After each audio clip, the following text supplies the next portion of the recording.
اس کے بعد اللہ تبارک و تعالی نے عذاب کی سنت جاریہ بیان فرمائی کہ ہمارے عذاب کی سنت جاریہ کیا ہے. جب کوئی قوم ہمارے نبی کی بات نہیں مانتی تو پہلے ہم اس کے اوپر ہلکے ہلکے عذاب نازل کرتے ہیں. جیسے قحط ہے، بارش روک لی جاتی ہے، مہنگائی بڑھ جاتی ہے، طرح طرح کی وبائیں آ جاتی ہیں، سیلاب آ جاتا ہے، اور دیگر بیماریاں اس قوم پر نازل کر دی جاتی ہیں. لعلہم یضرعون، تاکہ وہ لوگ اپنے راستے سے پلٹ آئیں اور نبی کی بات پر کان دھریں اور اپنی جو حرکت بیجا ہے، شوق بیجا ہے، اس کو چھوڑ دیں.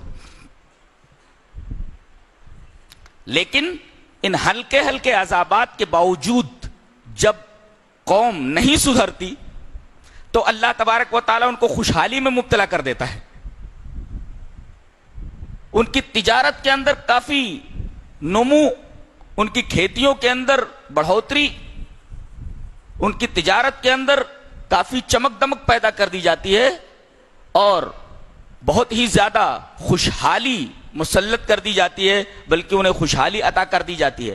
تو وہ یہی کہتے رہتے ہیں، ارے وہ جو پہلے جو عذابات آئے، یہ جو پہلے وبائیں آئیں، بارش رک گئی، اسی طریقے سے مہنگائی بڑھ گئی تھی، یہ انقلابات دہر ہیں، زمانے کے انقلابات ہیں.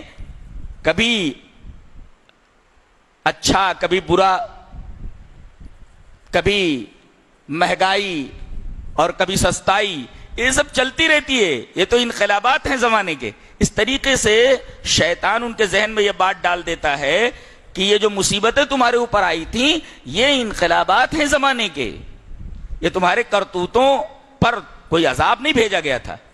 اور اللہ تبارک و تعالیٰ انہیں خوشحالی میں مبتلا کرتا ہے اور وہ دن دونی رات چوگنی ترقی کرنے لگتے ہیں، اور پھر فَأَخَذْنَاهُمْ بَغْتَةً، اچانک ان کو پکڑ لیا جاتا ہے.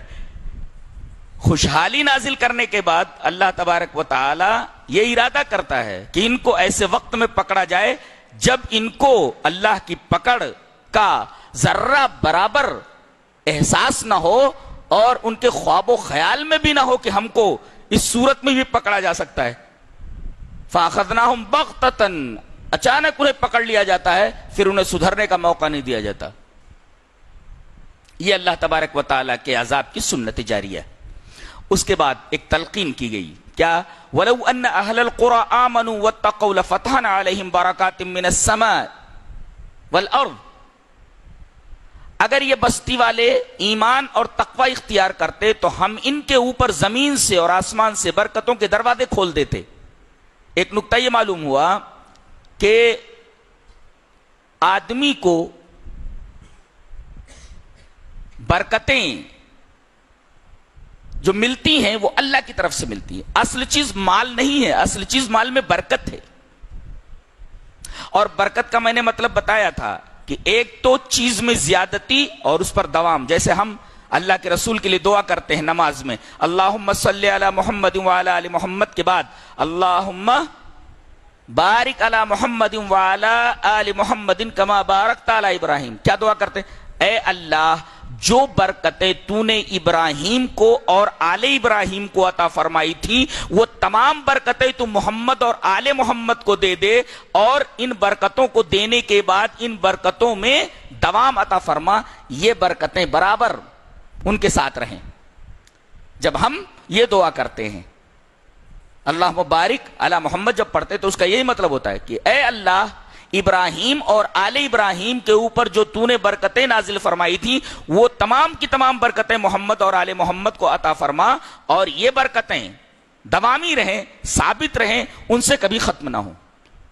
تو اللہ تبارک و تعالیٰ یہ کہتا ہے کہ اگر تم ایمان اور تقوی اختیار کرو تو ہم تمہیں بہت سا مال دیں گے. ایسا نہیں کہا، بلکہ یہ کہا کہ مال میں ہم برکتیں عطا فرمائیں گے. اگر آدمی کو 10 روپیہ بھی مل جائے تو اللہ تبارک و تعالیٰ اس 10 روپے کے اندر بھی اطمینان اور سکون عطا فرمائے گا. جبکہ کسی کو 1 کروڑ مل جائے گا، اگر اس کے اندر برکت نہ ہو، دنیا بھر کی بیماریاں، دنیا بھر کا عذاب، دنیا بھر کی پریشانیاں، اضطرابات، اور اس مال کی زیادتی کا پھر اس کو فائدہ کیا پہنچا؟